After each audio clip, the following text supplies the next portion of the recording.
U.S. in particular trying to wean India away from its Cold War attachment to Soviet Union, Russia, buying sophisticated weapons from them, and cautioning India on the danger posed by China.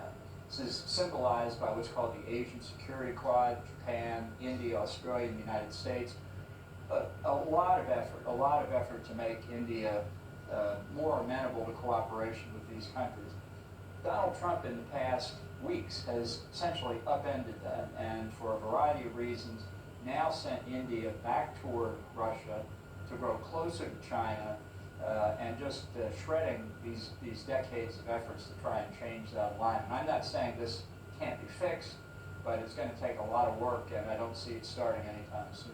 6 months ago, we would have talked about the bromance between Donald Trump and Narendra Modi of India, and then in Trump's attempt to try and bring some leverage against Putin of Russia in respect to the situation in Ukraine, 50% tariffs on India. And are we saying, therefore, from your perspective, that India has been driven in this direction as much as it's decided to go in this direction? Well, I think that's right. It's a series of things that Trump has done that have offended the Indians. On the basic tariffs that Trump wants, which I think as a macro level economic phenomena are a disaster for everybody, but the Indians thought they were in close negotiations to solve this, as Britain did with Trump, and Trump just dismissed it and set 25% tariffs. Then carrying through, as you mentioned, on his threat to either tariff Russia or impose secondary tariffs on countries buying Russian oil and gas, Trump whacked India with another 25%, did not tariff Russia, did not tariff China, the largest purchaser of Russian oil and gas, and then to make it worse,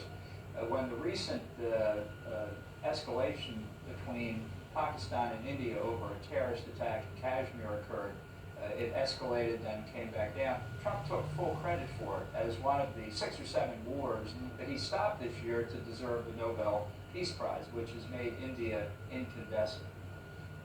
This organization brings together a huge swathe of the world. It's kind of a 40% or so of the global population, huge element of the Eurasian landmass, something like 23% of global GDP. And I'm just looking at some of the comments being made by Xi Jinping, and he says that the world should seek integration, not decoupling, have inclusive economic globalization, and that there should be a community of common security across the region.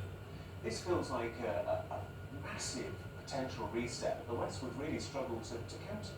Well, this is largely a propaganda show, but it demonstrates There's a reality behind it. China's hegemonic ambitions in East and Southeast Asia, Central Asia, the former republics of the Soviet Union, again, all of which the U.S., Japan, Australia, many in Europe have been trying to prevent from happening.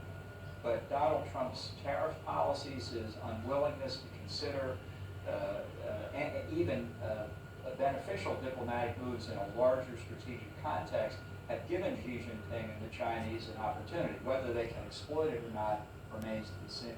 Where does this leave us with the situation in Ukraine and peace? Because 2 weeks ago, 15th of August, on the Friday, we were focusing on Alaska, Putin and Trump in the presidential car and the Beast driving away from their aircraft. There was all the talk of security guarantees, Steve Witkoff coming and making big declarations following. That feels like a very far cry away now. How does the US and the West respond to what it's seeing and try and bring about that goal of some degree of peace in Ukraine? Well, I think the whole thing is collapsing. I think the chances for peace in Ukraine are probably worse now than they were before the Alaska summit. Putin has gotten away literally with murder. Whatever he said to Trump in Alaska, he's simply ignoring with increased attacks on civilian targets in Ukraine, no diminution in Russia's military efforts, no concessions whatever. This speech of his at the Shanghai Cooperation Organization you just quoted, that the real fundamental cause of his invasion of Ukraine was NATO, is something that's the basis for him now to try and restructure NATO. That's what he really wants, as well as possession of Ukraine. No change whatever in Russia's position. Why do you say the situation is worse now than before that summit?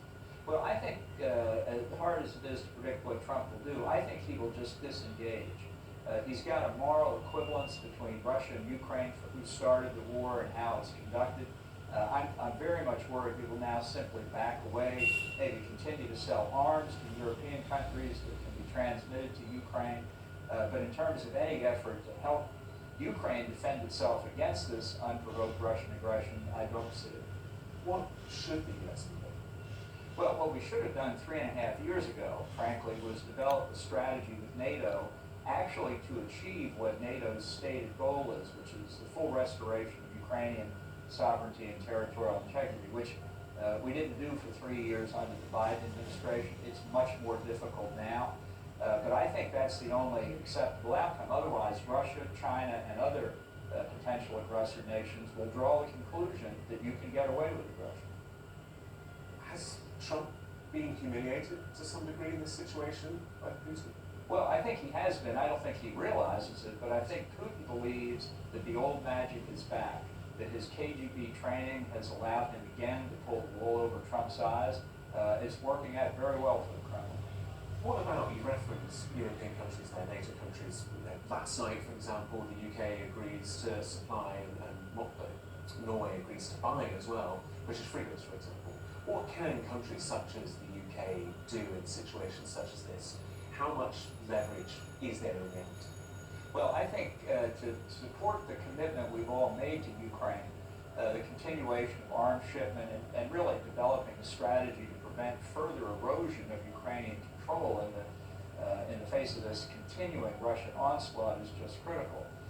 And if the Trump administration isn't going to provide it, I think England, which was a leader in aiding Ukraine right from the day of the invasion in 2022, could well take the lead role.